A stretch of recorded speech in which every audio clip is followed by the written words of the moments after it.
మధ్యలో ఏ జన్మలో ఏ తీరని రుణం ఉందో, మరెందుకు ఇంతలో ఈ బంధనం ఇన్నింతలు పెరిగిందో. అమాయకమైన నీ చిన్నారి నవ్వును ఏ తల్లి కందో, ఇటే నీ దారి ఉందని నిన్ను ఏసుడి గాలి పంపిందో. పాపం పుణ్యం దేవుడికెరుక, పేదకు దొరికిన బంగారు కణిక, పాలు వెన్నాలేవని అనక ప్రేమను తాగి పెరగవెసిలక. వలేసే పాడు లోకం కంటపడక ఉండు నాయనక, ఇలా నా గుండెలోనే గువ్వల కొలు ఉండిపోయింక.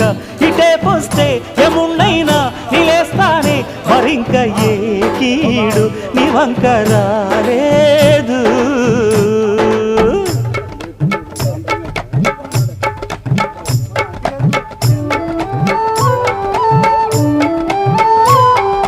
జాగోరే బేతాళా, నీ జాదు సూపెట్టాల కళ్ళకు